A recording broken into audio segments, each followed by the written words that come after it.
Israeli फौज के गजा में अस्पतालों और एम्बुलेंसों पर हमले, मजीद 100 फलस्तीनियों को शहीद कर दिया गया। जाम बहक अफराद की तादाद 9,300, जख्मियों की तादाद 25,000 से तजावज़ कर गई। अल-शिफा अस्पताल के मरकजी दरवाजे पर एम्बुलेंस पर बमबारी, 13 अफराद शहीद हो गए, कई जख्मी हुए। रफा क्रॉसिंग से फलस्तीनी जख्मियों की मिस्र मुंतकली के मौके पर भी एम्बुलेंसों पर बमबारी की गई। शिमाल से जनूब की जानिब नकल मकानी करने वाले खवातीन और बच्चों के काफिले पर हमला, 14 अफराद शहीद। बैतुल्लाहिया के कब्रिस्तान में 10 गोरकुनों को भी बमों का निशाना बना दिया गया। खान यूनिस में घर पर हमले में एक ही खानदान के 5 अफराद शहीद। आलमी इदारा सेहत का गजा में एम्बुलेंसों पर इसराइली हमले पर गहरे दुख का इजहार।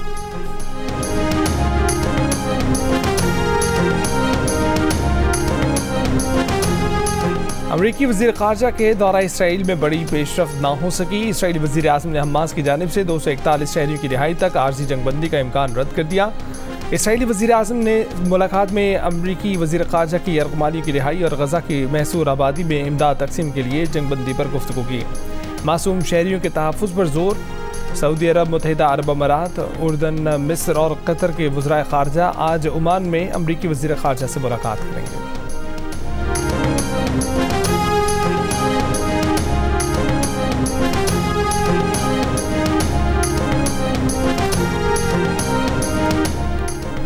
पसनी से उड़मारा जाने वाली सिक्योरिटी फोर्सेस की 2 गाड़ियों पर दहशतगर्दों का घात लगाकर हमला। ISPR के मुताबिक अफसोसनाक वाक़े में 14 फौजी जवान शहीद हो गए। घिनौने फेल में मुलव्विस अफराद को इंसाफ के कटहरे में लाया जाएगा। इलाके में क्लेंस ऑपरेशन।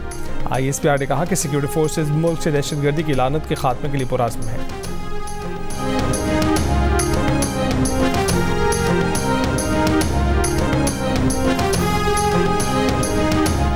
किसी जमात को गैर कानूनी करार नहीं दिया गया। दंगा फसाद या किसी और इल्ज़ाम पर पाबंदी लगी तो वो पाबंदी मेरे नोटिफिकेशन से ख़त्म नहीं होगी।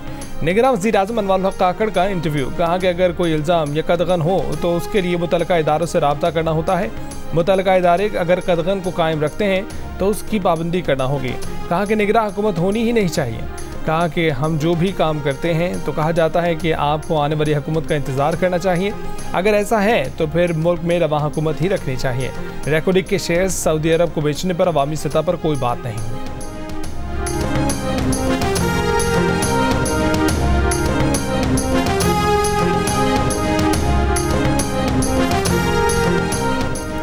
मुल्क को आम इंतख़ाबात 8 फरवरी 2024 को होंगे। सदर और इलेक्शन कमीशन के इत्तफाक के बाद सुप्रीम कोर्ट ने भी मोहर लगा दी। वफाकी हुकूमत को 8 फरवरी को इंतख़ाबात का इनेकाद यकीनी बनाने का हुक्म। कहा कि तमाम ज़रूरियात पूरी होने के बाद इलेक्शन कमीशन इंतखाबी शेड्यूल का ऐलान करे। इंतखाबात का मामला तमाम फरीक़ैन की रजामंदी से हल हो चुका है। उम्मीद करते हैं कि हर इदारा पुख्तगी और समझ के साथ चलेगा।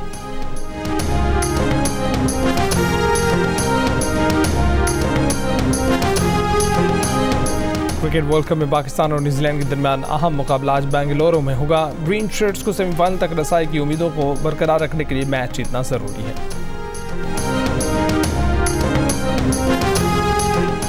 और न्यूजीलैंड से मैच में पाकिस्तान 4 फास्ट बॉलर्स के साथ मैदान में उतर सकता है। ज़राए के मुताबिक कौमी टीम में हसन अली को उसामा मीर की जगह शामिल किए जाने पर गौर।